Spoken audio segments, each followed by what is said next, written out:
Assalamualaikum warahmatullahi wabarakatuh. Perkenalkan, nama saya Aulia Rahmawati, mahasiswi dari Fakultas Hukum Universitas Mataram. Di sini, saya akan menjelaskan materi hukum acara peradilan tata usaha negara tentang keputusan administrasi dan pembatalannya.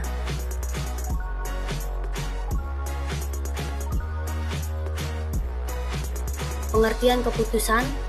Menurut Profesor Dr. Prajudi Atmosudirjo SH, keputusan adalah suatu pengakhiran daripada proses pemikiran tentang suatu masalah atau problem untuk menjawab pertanyaan apa yang harus diperbuat guna mengatasi masalah tersebut, dengan menjatuhkan pilihan pada suatu alternatif.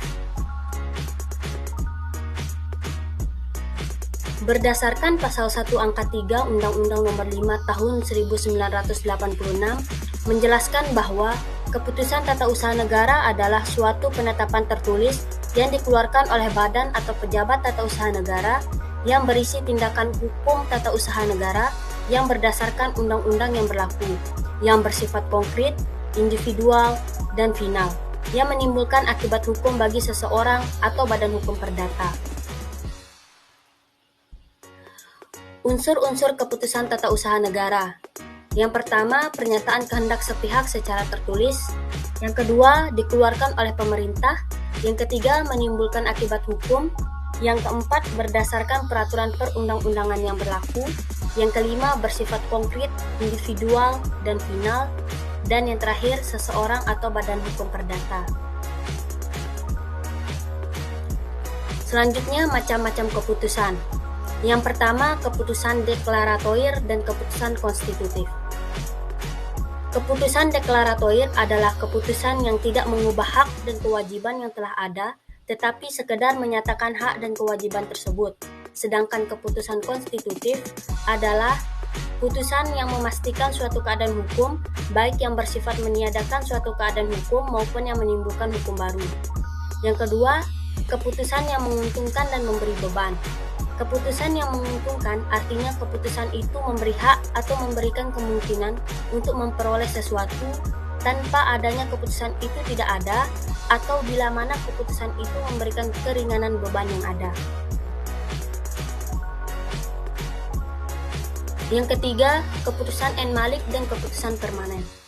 Keputusan en malik adalah keputusan yang hanya berlaku sekali, yang dalam istilah lain disebut sebagai keputusan yang bersifat kilat. Sedangkan keputusan permanen adalah keputusan yang memiliki masa berlaku yang relatif lama. Yang keempat, ada keputusan perorangan dan kebendaan. Keputusan perorangan adalah keputusan yang diterbitkan berdasarkan kualitas pribadi orang tertentu atau keputusan yang berkaitan dengan orang. Sedangkan keputusan kebendaan adalah keputusan yang diterbitkan atas dasar kualitas kebendaan, atau bisa disebut keputusan yang berkaitan dengan benda. Yang kelima, keputusan yang bebas dan terikat. Keputusan yang bersifat bebas merupakan keputusan yang didasarkan pada kewenangan bebas atau kebebasan bertindak yang dimiliki oleh pejabat tata usaha negara, baik dalam bentuk kebebasan maupun kebebasan interpretasi.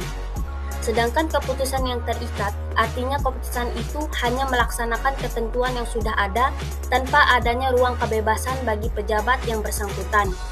Dan yang terakhir, ada keputusan positif dan keputusan negatif. Keputusan positif adalah keputusan yang menimbulkan hak dan kewajiban bagi yang dikenai putusan. Sedangkan keputusan negatif adalah keputusan yang tidak menimbulkan perubahan keadaan hukum yang telah ada. Selanjutnya, syarat-syarat pembentukan keputusan tata usaha negara. Yang pertama ada syarat material dan yang kedua ada syarat formil. Syarat material, yang pertama, organ pemerintah yang membuat berwenang. Yang kedua, tidak boleh mengandung kekurangan yuridis seperti penipuan, paksaan, atau suap dan kesesatan. Yang ketiga, berdasarkan suatu keadaan tertentu. Dan yang terakhir, dapat dilaksanakan dan tanpa melanggar peraturan-peraturan lain, serta isi dan tujuan ketetapan itu harus sesuai dengan isi dan tujuan peraturan dasarnya. Untuk syarat formil, yang pertama, persiapan dan cara dibuatnya ketetapan harus dipenuhi. Kedua, diberi bentuk yang ditentukan sesuai peraturan perundang-undangan yang menjadi dasar dikeluarkannya ketetapan itu. Ketiga, syarat berhubungan dengan pelaksanaan ketetapan itu harus dipenuhi. Yang keempat, jangka waktu harus ditentukan antara timbulnya hal-hal yang menyebabkan dibuatnya dan diumumkannya ketetapan itu harus diperhatikan. Selanjutnya, pembatalan keputusan tata usaha negara. Pembatalan keputusan tata usaha negara dilakukan oleh pejabat pemerintahan yang menetapkan keputusan tata usaha negara oleh atasan pejabat yang menetapkan keputusan atau atas perintah pengadilan. Pembatalan keputusan tata usaha negara dapat ditemukan dalam pasal 66 dan pasal 67 Undang-Undang Nomor 30 Tahun 2014. Pada dasarnya, sebagaimana tindakan pencabutan dan pembatalan keputusan tata usaha negara dilakukan apabila terdapat cacat wewenang, cacat prosedur, dan cacat substansi.